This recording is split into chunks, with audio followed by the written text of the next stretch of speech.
राहु केतु ये सब शनि के चेले, इनकी कृपा तू भर भर के ले ले। जब राहु केतु तुम पे मेहरबान हो जाते हैं, जब तुम्हारे जीवन में बुलंदियों के दौर शुरू हो जाते हैं, ये कलयुग का चरण, ये कलयुग का पहर, इसमें अगर बुलंदियां लेनी है तो राहु केतु को तो मनाना ही पड़ेगा। तो धनु राशि वालों सुन लो ये सच्चाई, इस सच्चाई से रूबरू तो होना ही पड़ेगा। तुम्हारे जीवन की बुलंदियां इस सच्चाई में ही छुपी हुई हैं। शनि के दो ही पहरेदार हैं, वह है राहु और केतु। ये राहु और केतु अगर मेहरबान हो जाते हैं धनु राशि वालों पर, तो उनको एक बुलंद इंसान बनाते हैं। शनि का अपना फल इन पर ही निर्भर करता है। शनि तो न्यायाधीश है, वह न्याय का कारक है। वह आदेश देता है अपने दो ग्रहों को, जो कि राहु और केतु को। वह उन्हीं आदेशों का पालन करते हैं। अगर आपने इनको मना लिया इनकी कृपा पाने के लिए, तो फिर देखिए आपके जीवन में सारी जो है दुविधाएं दूर हो जाएंगी। वहीं अगर ये रूठ जाते हैं, वहीं ये रुष्ट हो जाते हैं, तो इनको मनाना बहुत मुश्किल हो जाता है। राहु जो कि गंदगी को रिप्रेजेंट करता है, राहु जो कि गरीबी को रिप्रेजेंट करता है, राहु एक मायावी ग्रह है।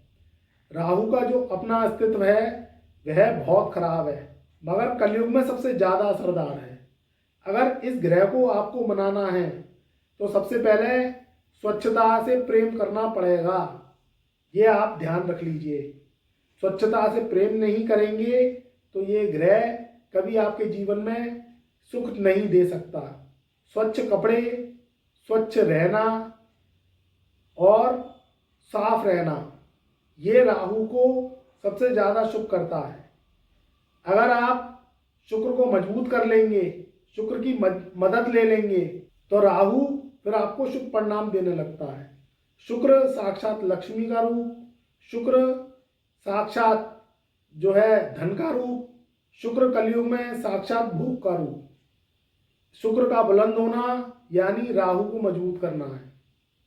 शुक्र जो कि माँ लक्ष्मी, जिनको साफ सफाई सबसे ज़्यादा प्रिय है, वह जो है उससे राहु डर के भाग जाता है। अगर आप घर को गंदा रखते हैं, घर को गलीच रखते हैं, गंदगी का वास रखते हैं, घर में कूड़ कबाड़, बंद पड़े घड़ियाँ, खोटे सिक्के, खराब इलेक्ट्रॉनिक सामान ये रखते हैं, या आप मैले कुचले कपड़े पहनते हैं, कटे फटे कपड़े पहनते हैं, फटे हुए जुराब पहनते हैं, फटे हुए जूते पहनते हैं, तो ये मान के चलिए कि राहु आपकी जिंदगी में आपको कुपितता दे रहा है। आपको अगर जीवन में बुलंदियां लेनी है, तरक्की लेनी है और काम कारोबार में ऊंचाइयां लेनी है, तो अपने को मजबूत बनाना होगा, स्वच्छ बनाना होगा, घर को साफ सुथरा रखना होगा। कोई भी चीज़ पुरानी पड़ी हुई है वैसे ही पड़ी हुई है, धूल खा रही है और ख़राब पड़ी हुई है, तो उसे अगर वह सही हो सकती है तो सही करवाइए, उपयोग में लीजिए, नहीं तो उसे जो है आप बाहर हटा दीजिए। खोटे सिक्के, फटे हुए जो है रज़ाई, फटे हुए तकिए के लिहाफ, फटी हुई चादरें, टूटे पलंग, टूटी चारपाई, टूटा हुआ फर्नीचर, खराब इलेक्ट्रॉनिक सामान, अगर आप इसकी चई लगा लेते हैं, इसके चट्टे चुन लेते हैं, तो ये खराब राहु की निशानी है। वहीं केतु का वास भी स्वच्छता में माना जाता है। केतु को भी मनाना मंदे असर को दूर करना होता है। अगर आपकी जो टंकी है जहाँ से पानी का ओवरफ्लो आपके घर में आता है, अगर वह कई सालों से साफ नहीं हुई है, उसमें कीचड़ पड़ी हुई है, बालू मिट्टी बजरी उसमें घुस गई है और गंदगी का वास है, काई की टंकी हो गई है, तो आप जो है तुरंत उसकी सफाई करवाइए, स्वच्छ करवाइए, क्योंकि केतु और इसमें जो है चंद्र का मिलन हो जाता है। जो पानी है वह चंद्र का रूप है। चंद्र को अगर हम बल देंगे, चंद्र की सहायता लेंगे, तो केतु को हम शुभ कर सकते हैं।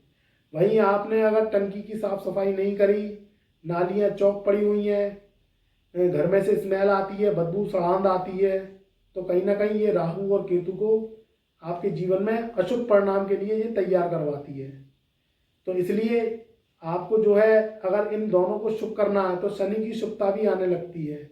वहीं गरीबों की सेवा, विकलांगों की सेवा और निरंध जो कि होते हैं, आँखों के ब्लाइंडनेस होते हैं, उनकी सेवा, उनको खाने पीने की व्यवस्था, उनके बिछोने ओढ़ने की व्यवस्था अगर आप ये करवाते हैं, सर्दियों का मौसम चल रहा है, वृद्धों को काला सफ़ेद कंबल बांटते हैं जो सड़क के पास मुनेर पर बैठे होते हैं, तो भी ये राहु केतु को शुभ करता है।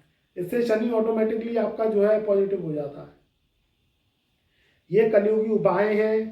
कलयुग में पूजा की संज्ञा सबसे ज़्यादा दी गई है, मगर पूजा मंत्र से ज़्यादा अगर आप किसी की सहायता करते हैं, लंगड़े लूले अपाहिज इनकी सहायता करते हैं, तो वह उससे ज़्यादा आपको फलों की प्राप्ति करवाती है। स्वच्छ रहिए, मांसाहार से दूर रहिए, झूठ कम से कम बोलिए और बहन बेटी बुआ और मौसी का जो है सम्मान करिए, रिश्तों को निभाइए। तो फिर देखिए केतु की शुभता आपके जीवन में आने लगेगी। ड्रेसिंग टेबल जो कि शुक्र का रूप, इसमें आप जो है जो परफ्यूम हैं, डिओड्रेंट्स हैं, इसमें आप जो है सुसज्जित करके रखिए। खाली जो डिब्बे हैं, जो खाली जो है श्रृंगारदानियाँ जो डिब्बे हैं, वह अगर खाली हो गए हैं तो उन्हें हटा के बाहर कर दीजिए। और अपनी ड्रेसिंग टेबल को साफ रखना, ये भी शुक्र को बल देता है। तो ये जो उपाय हैं ये आप अगर करते हैं, घर को साफ सुथरा रखते हैं, घर के आसपास कूड़ा गंदगी जमा नहीं रखते हैं, सेप्टिक टैंक को साफ रखते हैं, टॉयलेट को साफ रखते हैं, वॉश बेसिन, नालियाँ और सिंक को अगर साफ रखते हैं, तो ये अगर आपने उपाय कर लिए तो फिर आप देखिए कि राहु केतु आपके कैसे बुलंद होते हैं। तो धनु राशि वालों के लिए विशेष उपाय है। और भी राशि वाले अगर सुन रहे हैं तो ये उपाय आप सभी कर सकते हैं। इससे आपके जीवन में अगर परेशानियां आ रही हैं, आर्थिक कष्ट आ रहे हैं, संकट आ रहे हैं, तो आप देखिएगा कैसे ये दूर होते हुए चले जाएंगे। घर की नल टोंटियाँ टपकती रहती हैं, घर के शावर टपकते रहते हैं, और टॉयलेट के जो शावर हैं या टॉयलेट की जो टोंटियाँ हैं वो टपकती रहती हैं, सिस्टम टपकते रहते हैं, तो उन्हें तुरंत प्लम्बर को बुलवा कर उन्हें सही करवाइए, जिससे ये राहु की अशुभता जो है खत्म हो। और आप देखिए फिर कैसे ये जो है शुभ फल देंगे, क्योंकि राहु केतु ये सब शनि के चेले और इनकी कृपा तू भर भर के ले ले। तो मित्रों, वीडियो को लाइक करो, सब्सक्राइब करो, और चैनल पर नए आए हो तो ज़्यादा से ज़्यादा व्हाट्सएप के माध्यम से वीडियो को शेयर करो। कुंडली को दिखवाना चाहते हो, कुंडली का एनालिसिस करवाना चाहते हो, क्योंकि काफ़ी आपके कमेंट आ रहे थे, आपके लिए खुशखबरी है, तो आप अपॉइंटमेंट लीजिए। कुंडली को व्हाट्सएप के माध्यम से, मैसेज के माध्यम से हस्तलिखित कुंडली वार्षिक टेवा आप बनवाइए, और फिर देखिए उसमें हम उपाय देंगे, रेमेडीज देंगे, परहेज देंगे आपको। तो फिर आप देखिएगा आपके जीवन में परिवर्तन की लहर शुभ जरूर आएगी और आपका जीवन भी बुलंद होगा। प्यार भरा नमस्कार और शुभ आशीर्वाद।